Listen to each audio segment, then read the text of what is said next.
Hi everyone. I was given a pile of vinyl records just over the weekend. These used to belong to a Brisbane Steel Guitar Club member by the name of John Ghie. He was one of the early members of the club and did a lot to support the club with having festivals and getting international big name players over to Australia to play at the Kidron Wavell Club. Uh, and anyway, following him passing away, it would have been probably over 20 years ago, before my time in the Steel Guitar Club. Um, his records were all given to Noel Anstead, who was one of the foundation members. And he pretty much told me he'd have had these lying under his bed for years. But anyway, he's passed them down to me, and this is just what I was given here. So I'll just show you all the titles. Some of these albums I've already got, but there's a lot of interesting ones in there, quite obscure ones that I haven't ever heard of before, or I've heard of, but they're just pretty impossible to find. So first of all, we've got Sky High Steel with Doug Jernigan. Doug Jernigan came out to Australia, I believe, a couple of times, and as a guest of the Brisbane Steel Guitar Club, and he ran a workshop. I think it was about 1990 or 1991, and there was a lot of members that came all over the country to attend that. This is one of his albums. I've got this album already, so that's a double up I've got now.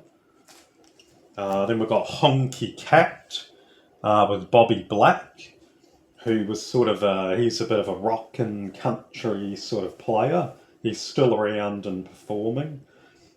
He was also with the New Riders of the Purple Sage. A couple of pretty rare sort of albums. Now Zane Beck meets Bobby Caldwell.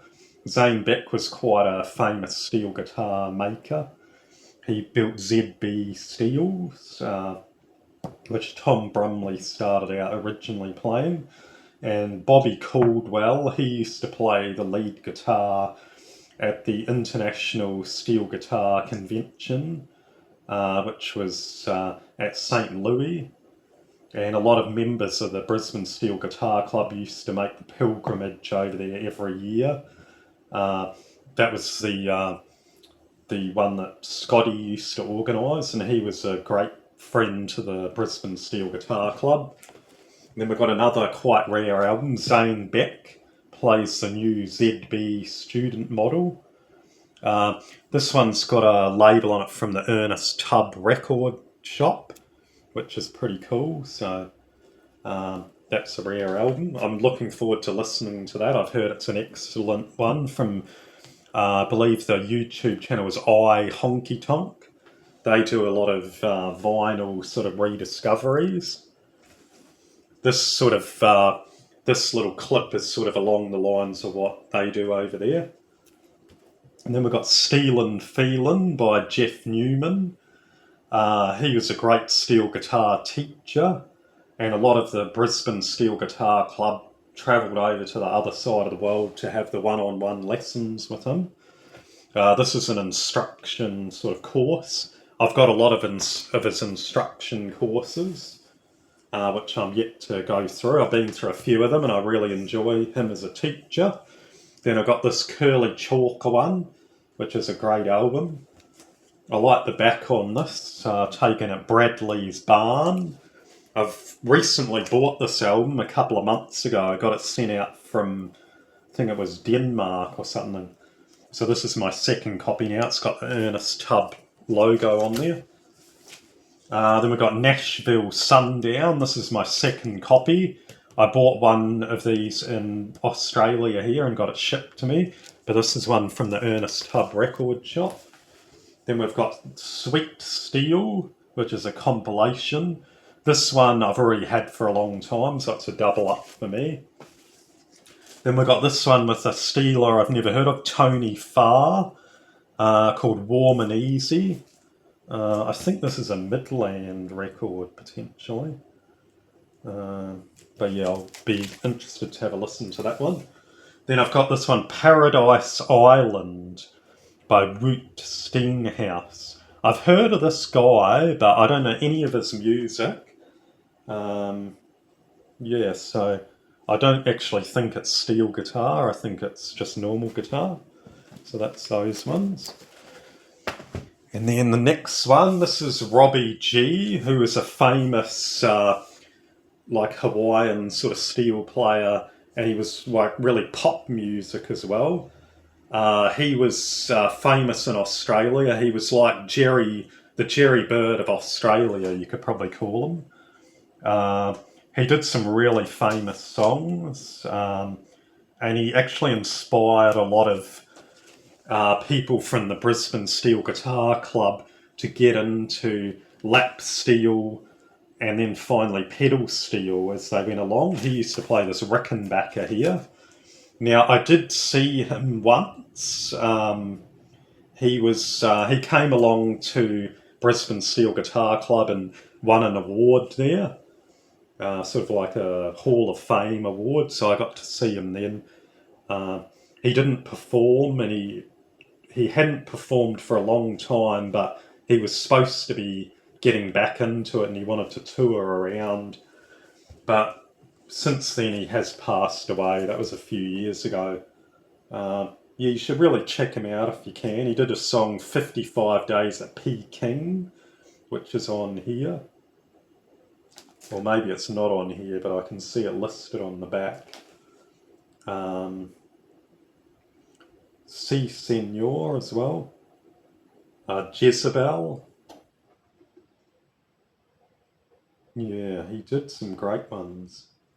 But yeah, you should really check him out if you like lap steel.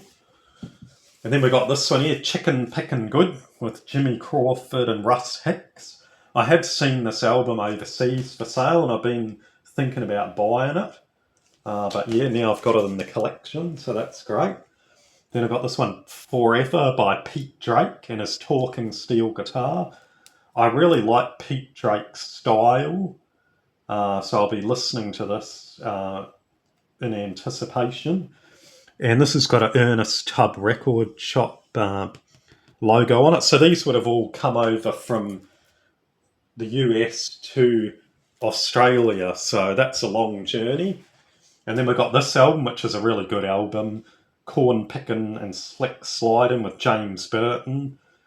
James used to play originally with Ricky Nelson and then with Elvis.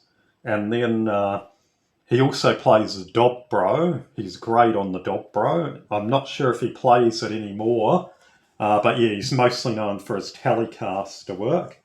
And then we've got Ralph Mooney from who used to play with Merle Haggard to start off with, and then later on with Waylon. So yeah, I'm a big fan of Ralph Mooney. Great distinctive style.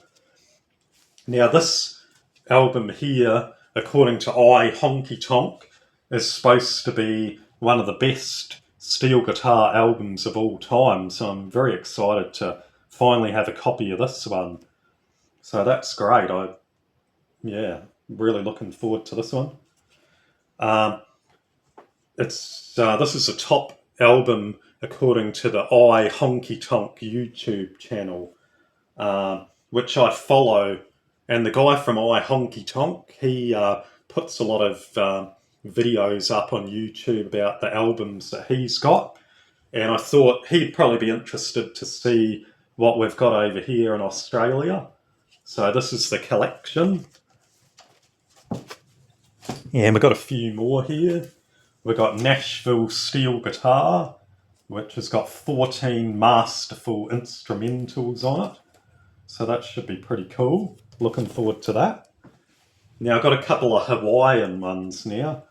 David Kali'i. I'm not sure if that's the correct pronunciation. But the supreme genius of the steel guitar. Oh, it says how to say it, Kali'i, so I was right. I've actually never heard of him. Um, and then we've got this Hawaii album with Les Adams and his fabulous Hawaiians.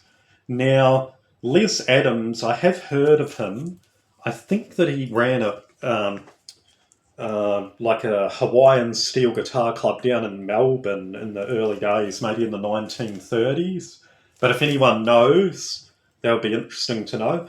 There are still a few players around who learnt at those schools in Australia. For example, Kenny Kitching, uh, and some of the people from the Brisbane Steel Guitar Club were inspired uh, by, I believe it was Winnie Winston was his name, and he would have had some sort of training through these schools originally, but he was from the UK, I believe.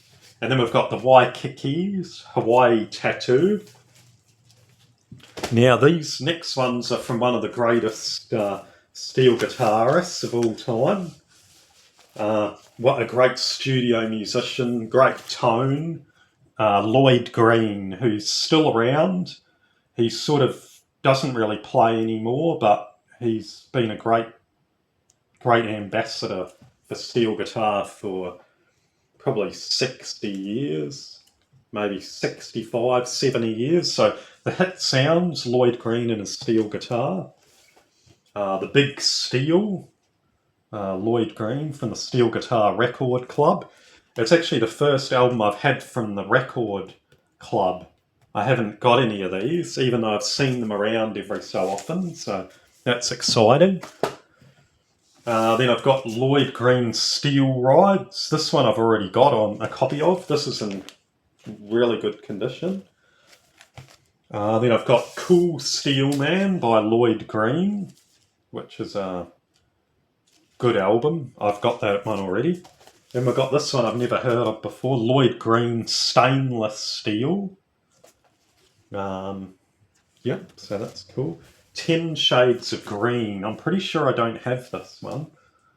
So yeah, that would be good. And then we've got Green Country. I don't have this one either. I've got about 5 Lloyd Green albums already.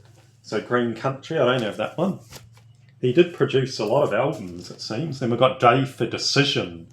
Lloyd Green and his steel guitar. Yeah, I've never heard of this one. But it's pretty exciting. So my plan for these albums is to just keep the collection together.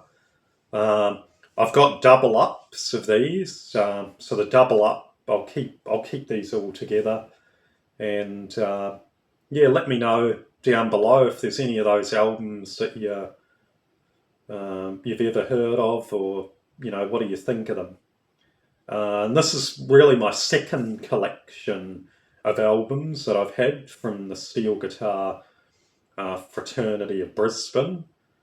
I was given a collection from Stu Elphinstone, which I may do a video on sometime. I feel there's not many of us in the world who are actually collecting steel guitar albums. I've been making a more concerted effort to collect them because they're quite obscure and you can't find them on Spotify a lot of the time. You may be able to find them on YouTube, but like for me, I get a lot of ads on YouTube, and it's sort of, I always tend to get distracted, if you've got pop-ups coming up, you're like, oh, maybe I want to check this. So I like to just sit back and have the album playing. So anyway, I hope you like that. Okay, have a nice afternoon. See ya.